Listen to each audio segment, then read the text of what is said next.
So the 2010 championship was one of the more bizarre championships to happen today in Gaelic football. And of course at the moment we were going through this self-isolation, going crazy in the house stage, and what I thought I would do was look back in time through some crazy moments in Gaelic games history, some moments that really stand out, some moments that all the fans a lot of the time really talk about. And one championship season that I thought I would start with, I suppose going back to the last decade, was the 2010 Leinster Final, because for me this was probably the most controversial final in Gaelic games history. In fact, the 2010 championship was one of the more bizarre championships in Gaelic games to date.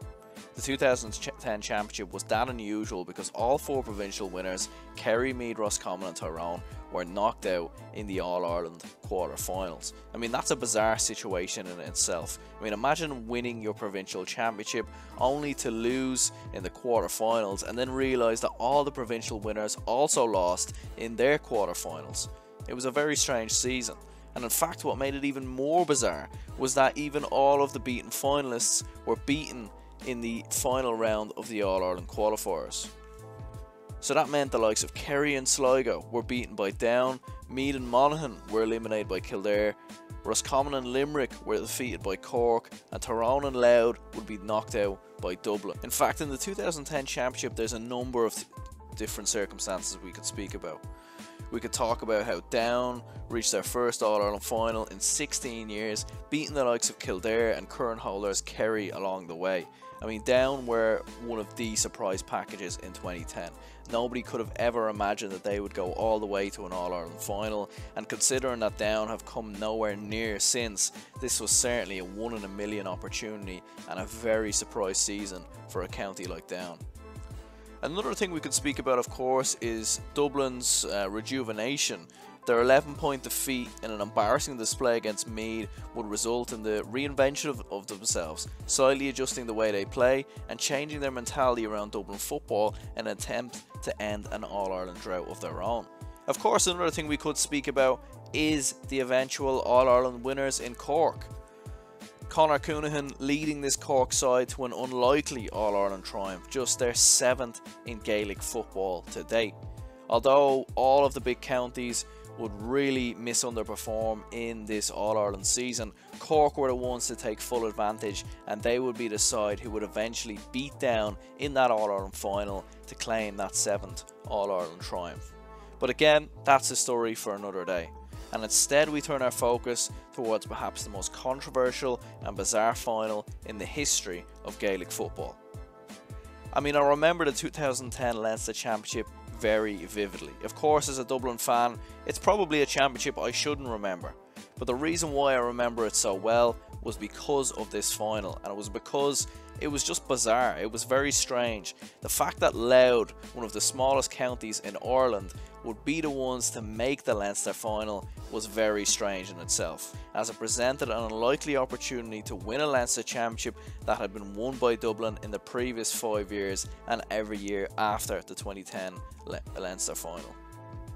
It was an even more special occasion for Louth, who would play in their first Leinster final since 1960 and would be guided by manager Peter Fitzpatrick and star players such as JP Rooney, Brian White and Paddy Keenan.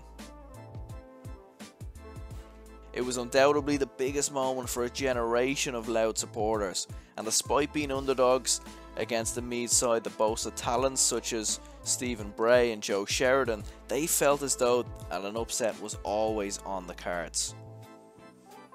And it would in fact be Louth who would start the brighter in this game, JP Rooney making up for missing a goal chance in the first minute to notch the opening score of the game.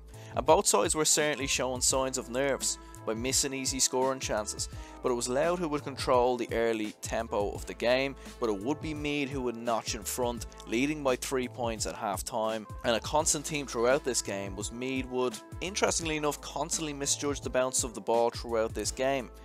Long balls by Louth and their goalkeeper would often cause absolute havoc amongst the Meath defence, but Louth could not capitalise on this. Louth would pay the price for the missed opportunities and would trail Meath by 3 points at half time, thanks to some fantastic points from Meath's Graham Riley.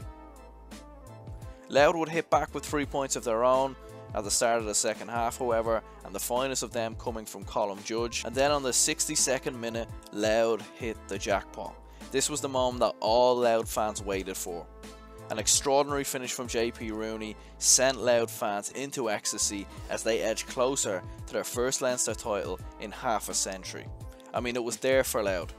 They had so many goal chances, they had so many opportunities, Meath had so many opportunities. Both sides really probably didn't play to the best of their ability on the day. The nerves certainly got to both sides, but it looked like it was going to be Louth who would capitalise and would be the team to, of course, win this Leinster Championship. But of course what followed, well, that was even more extraordinary. In stoppage time and trailing by 2 points, Meath were nothing short of throwing the kitchen sink at Louth to try and rescue this Leinster final from their reaches. And in the final minute of stoppage time, Graham Riley lobbed the ball into Seamus Kenny, who would have his shot blocked on the line by Paddy Keenan and allowed Joe Sheridan to snatch the ball, dip forward and simply fall over the line. Now at this current moment, you expect the referee to make the right decision. You expect the referee to, and the umpires to, have a chat amongst each other and say, well, yeah, he clearly, threw the ball over the line, he clearly fell over the line, that's clearly not a goal, and move on. And the thousands watching in the stands and at home expected the referee and umpires to disallow the goal, which of course would have been the right decision. However, the referee, Martin Sludden, he saw something different, however, and he would incredibly award the goal after speaking with the umpires. I mean, this was a crazy decision. I have no idea how the referees did not see this. I mean, it goes down certainly as one of the most bizarre moments in Gaelic football, because I can't understand how they didn't see it. Of course, then what followed was, well, this was quite despicable in many ways. The Louth fans would storm the pitch, some of them even trying to attack the referee, as the referee desperately tried to evade the Louth fans and tried to evade everyone on the pitch in general. I mean, I can understand the Louth fans' frustration. This is their big moment. They've waited 60 years for this. They've got to the Leinster Final. They're within seconds of winning the Leinster Final, and they have it taken away from them by a horrible decision from the referee.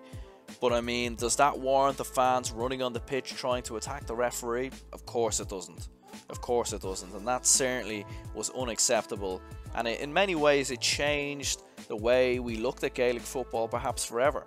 There'd be a number of policies and procedures put in place by the GAA after this game. And in fact, one of them was to end pitch invasions. Pitch invasions would be ended, as we know, after this season, and it was Meath who would take home the Leinster title. It was heartbreak for Louth, who missed out on their first Leinster title in 60 years, courtesy of some awful referee. And unfortunately the journey wouldn't go on much longer for Louth either. The heartbreak of the 2000 Leinster Final was followed by a qualifier defeat to Dublin. And just like that for Louth, their season was over. For Meath, they would also lose their next game as well, as they lost in the quarter-final versus Kildare.